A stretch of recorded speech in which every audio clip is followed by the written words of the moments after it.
want to show you how to install the X Pert X Pole 2014 model. Now I'm here with you in my home to show you how I install mine. And first, to get started, we're going to need a few tools. You're going to need a level. Now if you don't have a level, there is a way to get by without using a level. So don't worry about it. Just use one if you have one. Go ahead and use it because it's the best way. You're going to need a stud finder. And again, this is a very valuable tool. It's the #1 way to find a stud in your wall so you can install your pole properly without damaging your roof. And I highly recommend this. If you don't have one, there is an alternative method. However, this is, again, the recommended way to do this.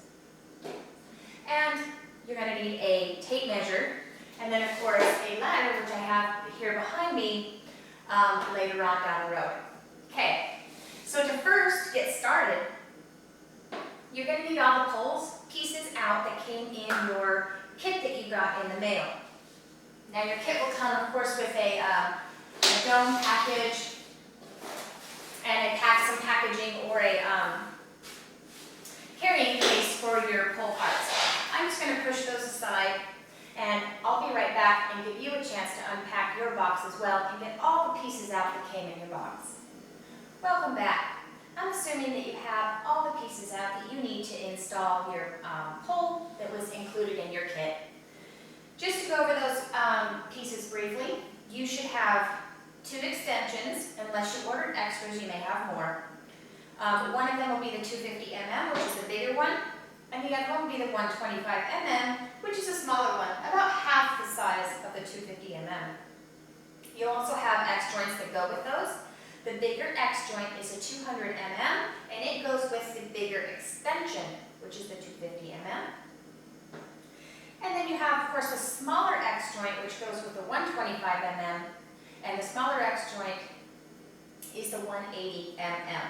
Now, just know that the smaller X joint is for the smaller extension, and the bigger X joint is for the bigger extensions and the main pole beams. Do not use the smaller X joint, the 180 mm, for the main poles or bigger extensions, okay? They don't go together like that.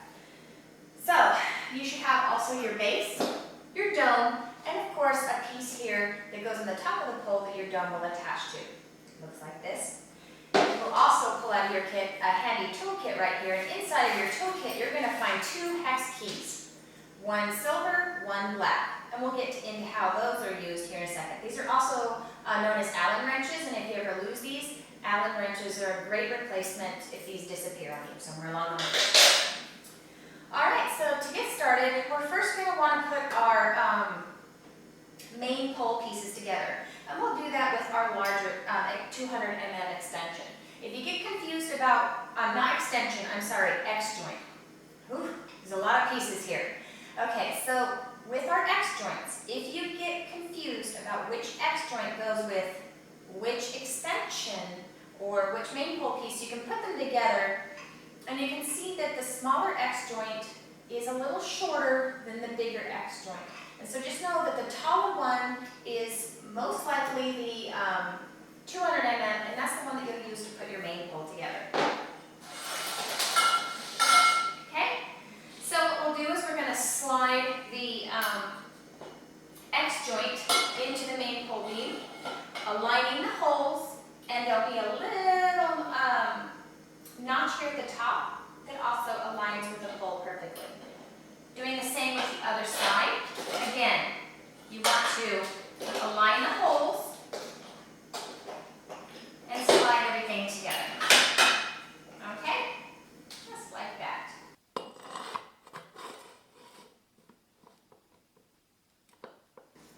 When it's together, use a silver hex key, inserting it in the hole firmly till it goes all the way down. And then you're going to turn it clockwise to tighten it.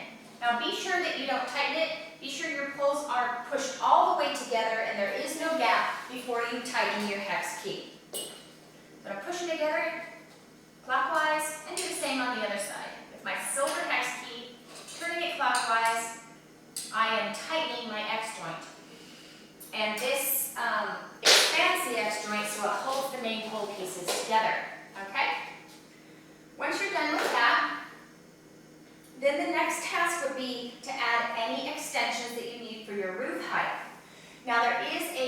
the chart below where it can help you decide which extension to use for your roof height. I personally know that my roof is 8 foot tall. But I'm going to go ahead and show you how to measure the roof anyway. So with your tape measure, pull it out and bend it over so that it's like in a bowed position like this. Drop the end to the floor, pull it out as long as you can again, and bend it over like so. What you want to do is you want to pinch the tape with your opposite hand, pull it down, and then push that up. And you continually do that, pinch with your hand, push the tape up until you can see what it touches the roof and you can see what it measures. I can see that it says 8 foot on my tape up there, okay? So this is an easy way to measure your ceiling height without getting a ladder out if you don't have to. And this is easier if you're alone as well. Okay, so let the tape back in slowly. Another tip for you ladies out there is that when you let your tape back in, do it slowly. Because if you just let go, it'll snap back in like this. And if your finger's in the way, it can break those beautiful fingernails of yours, okay? So be careful. Now that we know it's 8 foot, I know from personal experience and my chart that I'm going to need the 125 mm to reach my 8 foot ceiling. So I'm going to use my 125 mm and my smaller X joint, the 180 mm, to attach that to my main pole beam. So first I'm going to go ahead and you'll notice that on the X joint it has an arrow. And the arrow always points to the ceiling or the top of the dome, okay? So first we'll install the X joint, leaving the arrow pointing to where the ceiling would be, aligning the holes. I'm going to tighten that with my silver hex key, turning it clockwise, and then adding my 125 mm extension. Again, aligning the holes and tightening with my silver hex key. Once my extension's on, all extensions go to the top of the ceiling, not to the bottom of the pole. Then add your top cap piece on, okay? And then you can slide your dome over the top of that. Alright, next task is to add the base on. Push my pole this way. Now when you put the base on, you want to lock the base in place. Because when the base is on, it can slide on and off very easily like this. See? And when you're installing the pole, you want it to be locked on so that it doesn't accidentally slide off when you're trying to install it. So how you lock it on is you'll notice that on the base stem, there's 2 flat areas on the base. Those flat areas actually match up with the X's on the base. And you want to match up these flat areas on the stem or the X's on the base with the hex keys that are also on the base.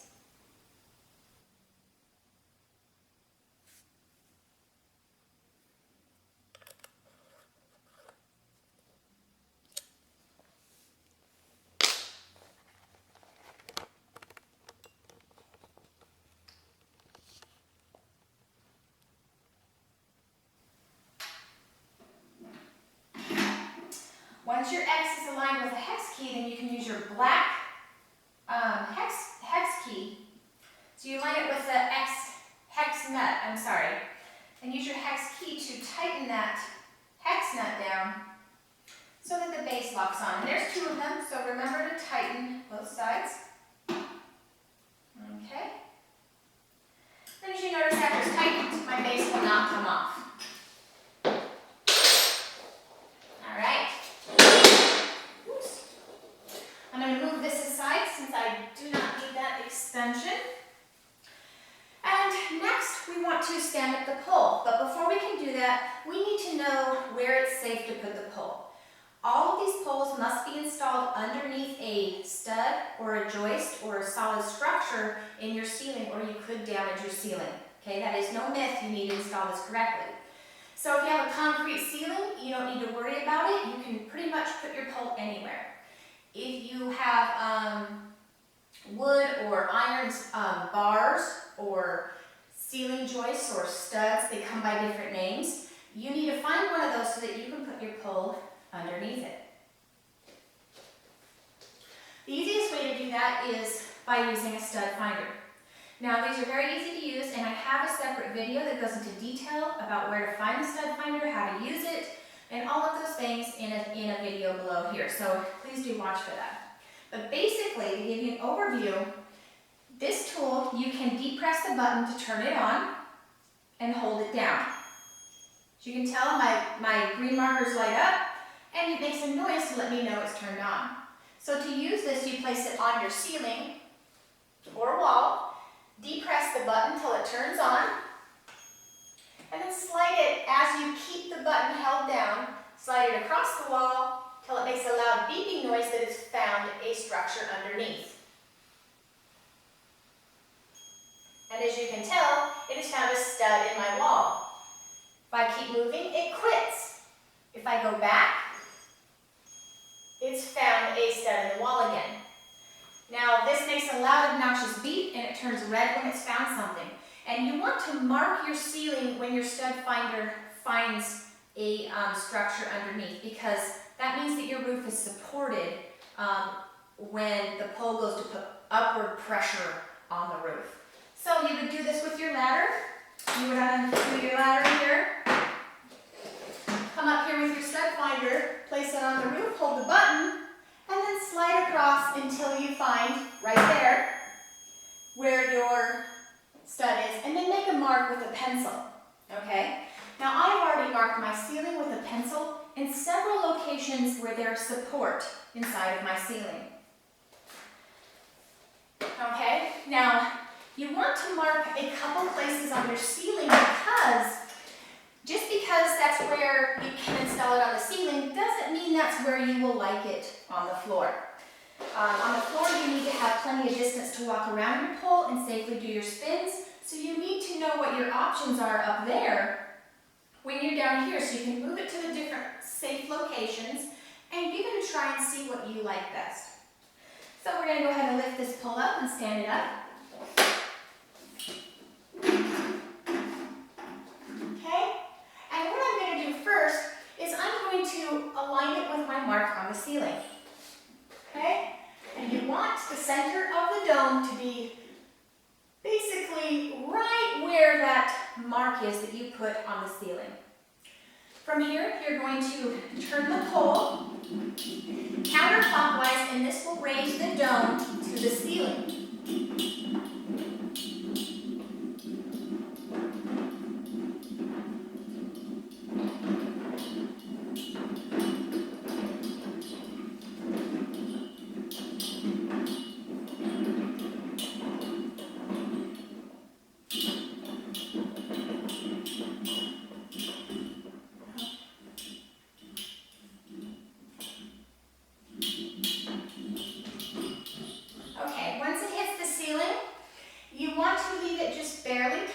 Don't tighten it down all the way because we need to check for proper spacing and that it's level before we finish tightening it down.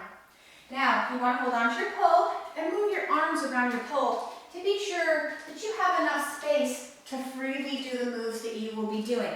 If there's anything obstructing your way, now would be a good time to rearrange your living room accordingly. Okay? If the space looks great, then you can check to be sure it's level. Now, if you don't have a level, we'll go through how to level your pole without a level. But for now, since the level is the best way, we'll put it on the side and look for the bubble to be aligned. You want to check the level on perpendicular sides, two sides. So this way, and then it's perpendicular side for bubble. Because it can be unlevel one way and level a different way from a different view, and you want it to be perfectly level from all angles, okay? So I can see that it is actually a little unlevel. Here, needs to go a little to my left. So I'm going to unscrew it, move the pole just a little, retighten it a little, and then of course, find that perfect level position. And it looks great from both sides, all right? If you don't have a level, another way is to align the pole with a very straight vertical edge of a wall or a window in your house, okay? And you must do this from 4 positions. So what you want to do is you want to cover one eye and look through the pole and be sure that it's exactly parallel to the structure or the straight point on your wall. And in my case, it's a staircase that I can see. Looks perfect. Corners of rooms are great where the seams of the walls come together. It makes a perfect line. Make sure that your pole perfectly aligns and is parallel with that one. Check it this way. I'm going to use the edge of my window. You can also use a corner of the room. You want to check it this way, and then you also want to check it this way. So be sure to check it from 4 angles before you've decided, without a level, that it is in fact straight vertical. Once you've done that, then you can continue tightening the pole the rest of the way to the ceiling. Now I'm turning it counterclockwise to tighten it. Now the question here is, how much is too tight? You can tighten these poles too much and cause damage to the pole or the ceiling.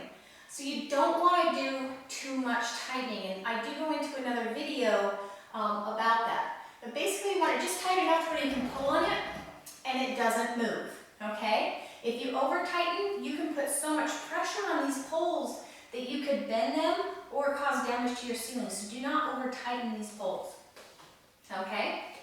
If you're worried that you haven't tightened it enough, I do have a different video that goes into what happens if you don't tighten it enough, if that is a concern of yours. Once you pull on it good and strong and it feels like it's in place, then you can lock the pole into place into this position. And the way that you do that is you align the 3 hex keys on the main pole with the flat spot in the adjuster bar down here at the bottom.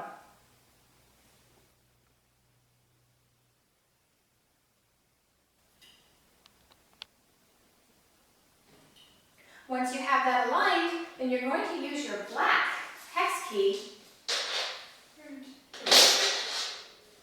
and you're going to tighten those 3 hex nuts in. And this way they tighten on top of the 3 flat spots on the adjuster bar. Once those are tight, pull out the adjuster cover and screw it into place. Once the adjuster cover is screwed into place, then you should have a static pole completely installed, and you can try it by spinning on it to be sure that everything is wonderful. To make the pole go in spinning mode, simply use your black key, loosen the 2 hex nuts that are aligned with the X's in the base at the very bottom of the pole.